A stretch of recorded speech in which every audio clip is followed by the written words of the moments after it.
আমার channel leave life বং সাইজের নতুন একটা ব্লগে আপনাদের জানাই ওয়েলকাম। কেমন আছেন আপনারা সবাই? একটা বেশ বড় লম্বা বিরতির পর আমি আবার ফেরত চলে এসেছি আপনাদের কাছে। এই কদিনে আপনারা আমাকে মিস করেছেন জানি, কারণ অনেক মানুষের অনেক মেসেজ পেয়েছি আমি, আর তার জন্য আমি আপ্লুত। পরম আত্মীয়তায় বেঁধেছেন আপনারা আমাকে। আপনাদের মনে যে আমি একটা ছোট্ট জায়গা করে নিতে পেরেছি, সেটা ভাবতে সত্যিই ভীষণ ভালো লাগে।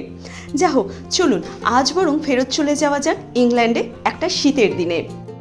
আসলে আমি ভাবলাম এই সাংঘাতিক গরমের দিনে একটা বরফ মোড়া লন্ডন সহ ইংল্যান্ডের ছবি দেখতে হয়তো আপনাদের খারাপ লাগবে না। দিনটা ছিল ইংল্যান্ডের শীতের এক সকাল। সেই দিনটাতে টেম্পারেচার ছিল 0 ডিগ্রির অনেকটাই নিচে, আর সেই জন্যই তো লন্ডন সহ গোটা ইংল্যান্ড ঢাকা পড়েছিল বরফের চাদরে, আর আমরা গিয়েছিলাম লন্ডন। বেশ কয়েকটা সপ্তাহ পর আজ আবার একটা শনিবারে আমরা বেরিয়ে পড়েছি বেড়াতে। আজকে আবার যাচ্ছি লন্ডন। আমাদের এখানটা থেকে লন্ডন শহর ভীষণই কাছে, ট্রেনে করে মাত্র আধ ঘন্টা লাগবে। তো আমরা আবার যাচ্ছি লন্ডন আজকে বেড়াতে। কোথায় যাচ্ছি সেটা তো গেলেই জানতে পারবে। বাস স্ট্যান্ডে কিছুক্ষণ অপেক্ষা করতে না করতেই এসে গেল আমাদের চিরপরিচিত 11 নাম্বার বাস। এই বাসটার রুটটা কিন্তু খুবই ছোট। রেডিং শহরের সিটি সেন্টার আর স্টেশনের কাছ থেকে এসে বাসটা 2-3টে জায়গাতেই যায়, কিন্তু একটা সার্কুলার রুট এই বাসটা ফলো করে। লাকিলি এই বাসটা যে রুটটা ফলো করে সেই রুটের মধ্যেই পড়ছে আমাদের বাড়িটা, সেই জন্য যাওয়া আসার পথে এই বাসটা আমাদের ভীষণ সুবিধে হয়। ভাড়া নেয় ওই 1.8 পাউন্ডস মতন সিঙ্গেল জার্নি। তার মানে গোটা রুটটার একটা জার্নির ভাড়া হচ্ছে 1.8 পাউন্ডস মতো। বছর 3-4 আগে আমরা যখন এই শহরে মুভ করি তখন অবশ্য ভাড়াটা এতটা বেশি ছিল না। ইদানিং এর ভাড়া অনেকটা বাড়িয়েছে, যদিও 5 বছর পর্যন্ত আর্যর কোনো ভাড়া লাগেনি, তারপর থেকে ওরও ফুল ফেয়ার দিতে হয়েছে। চলুন, গল্প করতে করতে এসে গেছি আমরা রেল স্টেশন।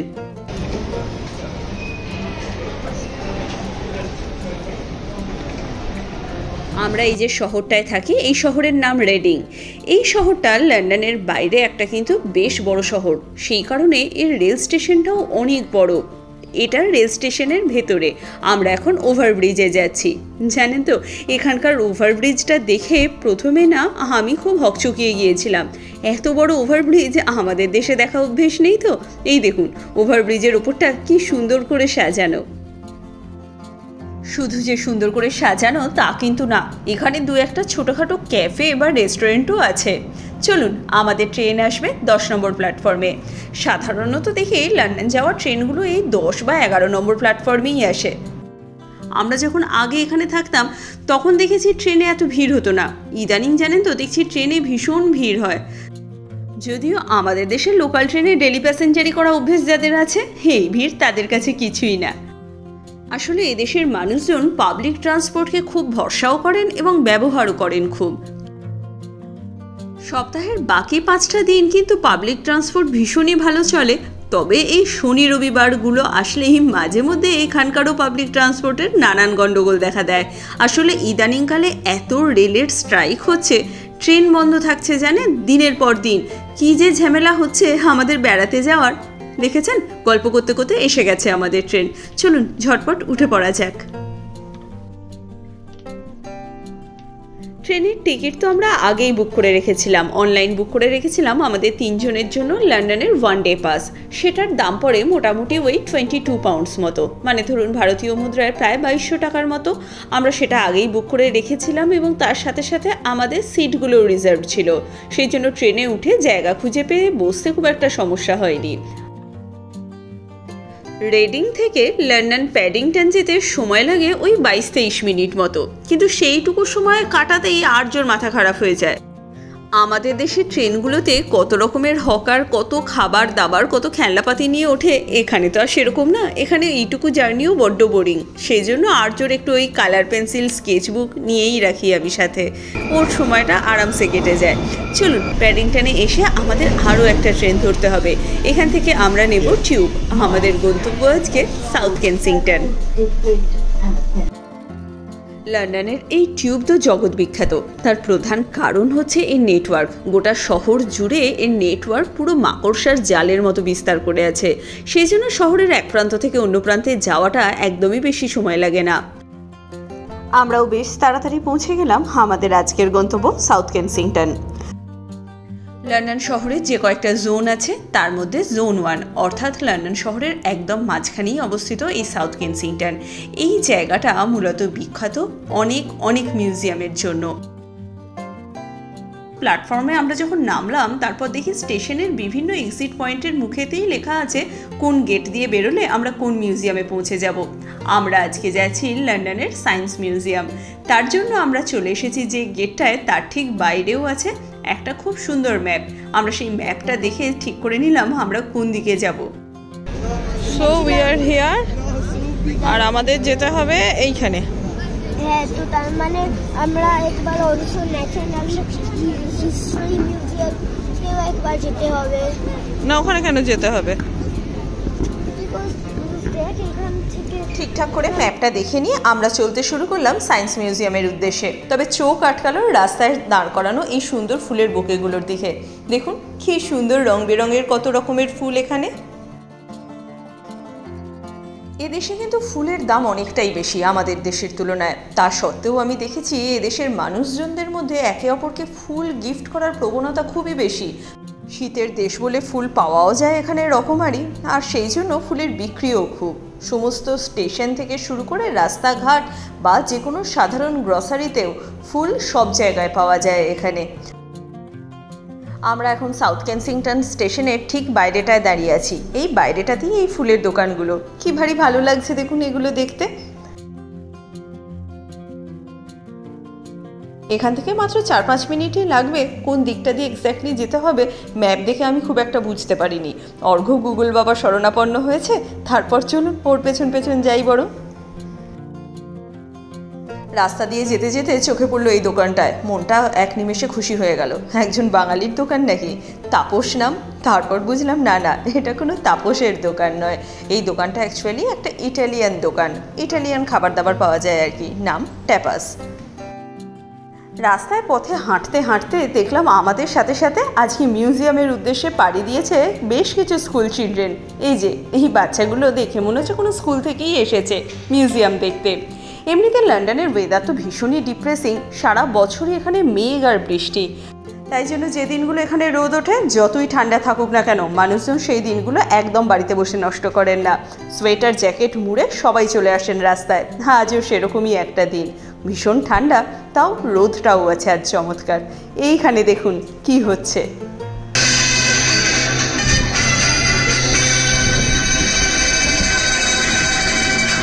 লন্ডনের রাস্তায় চলতে চলতে এরকম স্ট্রিট আর্টিস্ট প্রচুর চোখে পড়বে। ইনি সেরকমই একজন গুণী শিল্পী। এই মিউজিয়ামটা এমনিতে ফ্রিতেই দেখা যায়, তবে আসবার জন্য আগে থেকে প্রি বুক একটা স্লট পাওয়া যায়। আমরা সেই স্লটটা বুক করে এসেছি।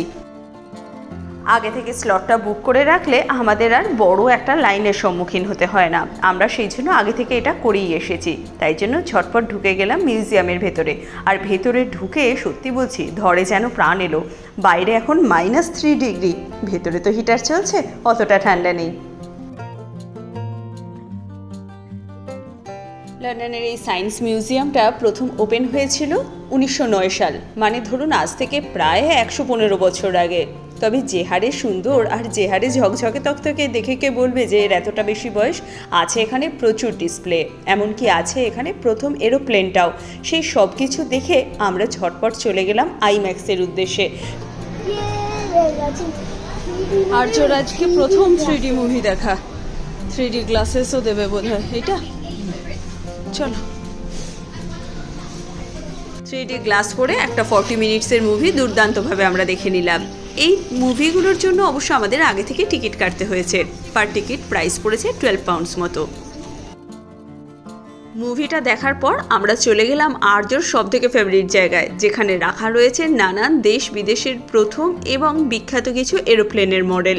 এরোপ্লেন আছে তার বিভিন্ন রকমের ইঞ্জিন। যদিও এগুলোতে আমার খুব একটা ইন্টারেস্ট নেই, তাও ওদের পাল্লায় পড়ে আমাকে দেখতে হলো। তবে দেখতে দেখতে কখন যে এতটা সময় কেটে গেছে বুঝতে পারিনি। ঘড়িতে তাকিয়ে দেখলাম অনেকটা সময় হয়ে গিয়েছে। ভীষণ খিদেও পেয়েছে। চলুন এদের রেস্টুরেন্টটায় গিয়ে কিছু খেয়ে নেওয়া যাক বরং। খাওয়া দাওয়ার পর শুরু হলো মিউজিয়ামে আমাদের সেকেন্ড রাউন্ড ঘোরবার পালা। দেখলাম, জানলাম মহাকাশযান, বিভিন্ন রকমের স্যাটেলাইট, এই সব সম্পর্কে। তবে যা দেখছি, বড়দের থেকে বাচ্চাদের ইন্টারেস্ট এখানে অনেকটাই বেশি আছে।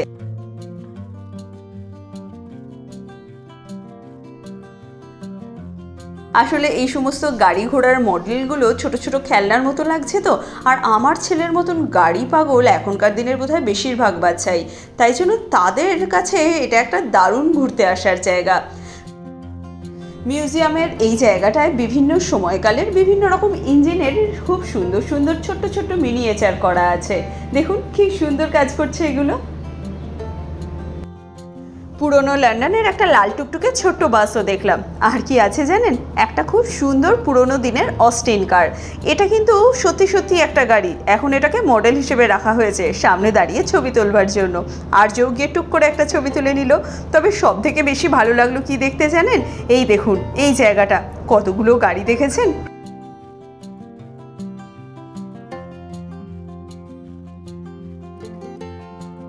এই জায়গাটা থেকে আর্যর মতন কোনো গাড়ি পাগল বাচ্চাকে সরিয়ে নিয়ে আসা চারটিখানি কথা না, কিন্তু যা হোক আমাদের তো বাড়ি ফিরতে হবে।